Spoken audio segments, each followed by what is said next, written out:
The past is always with us. That's the view of a new drama that's coming to London early next month.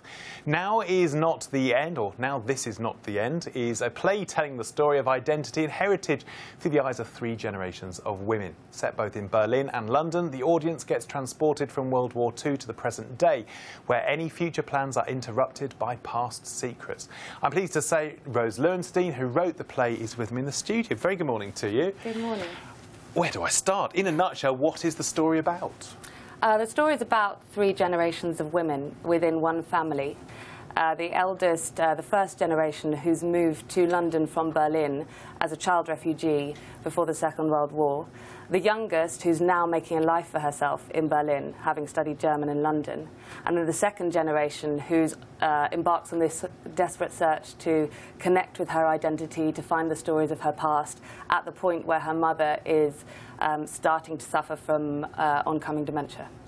How personal a story is this? Because the lead character is Rosie. Is this somehow biographical, autobiographical? No. Despite one of them having my name, are totally fictional, as are the events. But what I would say is that the themes surrounding it are the things that are perhaps a bit more personal to me. So everything that happens in the play is made up, other than certain historical events that act as a backdrop. So that's kind of like the framework for the story. Yeah, but I certainly identify with the idea, the youngest character who's struggling to identify with her cultural roots because she hasn't been brought up with any Jewish culture or traditions, and yet she has this part of herself, her history, that's very much defined by that. So it's... Yes, exactly, yeah. What's the significance of Eva's blue front door in Essenerstrasse? It's a little mention that I picked up on, but in the blurb, in the press release. It's, Is that the trigger for what happens? Is it to do with sort of Chinese whispers of how stories and memories are actually passed from one generation to another? It's something she remembers very specifically, and I think it's interesting because we had a talk with somebody who came into rehearsals and talked about dementia and the memories that start to go first. And she described it as a kind of bookcase that shakes, with the memories at the top falling off first and the most recent things disappearing.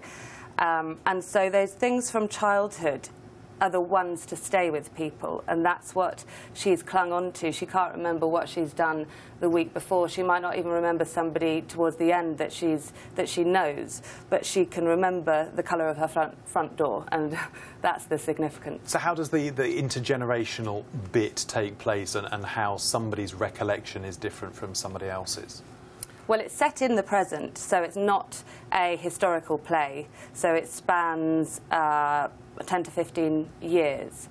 But it's told, well, through the eyes of these 3 generations, and moves back and forth in time, not chronologically. Because I remember growing up, I was lucky to have great-grandparents, and I certainly remember my grandma, and I remember towards the end of her life, as she started to develop dementia, she would talk about things that I would remember, and my recollection was significantly different to hers.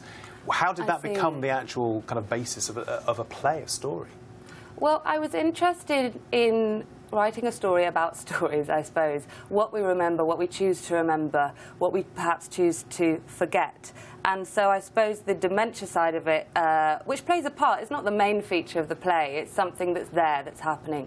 That interested me because suddenly when you're faced with somebody not quite remembering, or as you say, remembering, but maybe it's not very accurate, then there's this kind of jarring sense of memories, of what's subjective and what is objective. Do you think we should be a little more obsessed with sort of remembering the past accurately? Because isn't it natural that the bad stuff fades away and then we have this rose-tinted memory of what the past was like?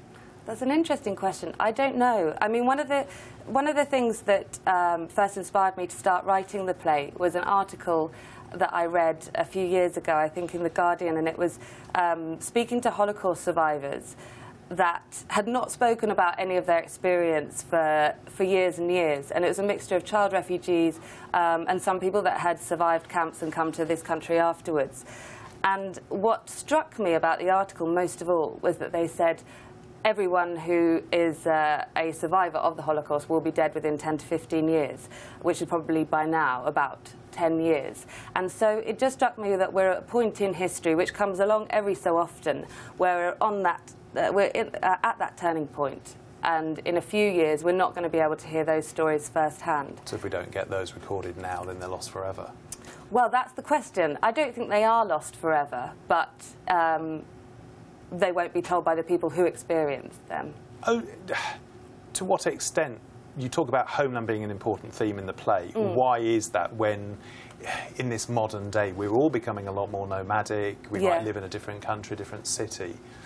Yeah, it's true. I think a lot of people, I've certainly felt at some points like, I don't know if I'm British. I mean, I am British. I was born in this country. My parents were. I speak English. But the fact that some of my grandparents weren't, does that make me something else as well?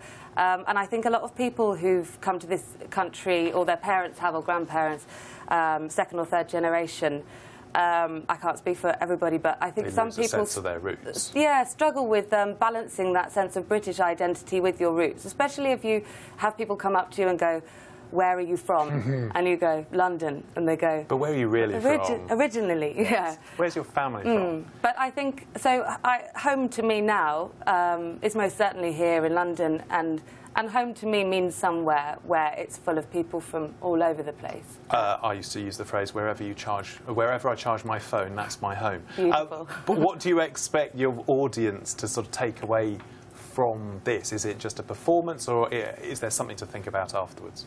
I hope that people can relate to it, not just people who have this kind of history in their family, because I'm aware this is very specific. But I hope that anyone who's grappled with a sense of identity, of belonging, of where is their home, can find something to relate to in it. And I hope people talk about it in the pub afterwards. So what's next for you then? This is quite a challenging play, something a little lighter perhaps?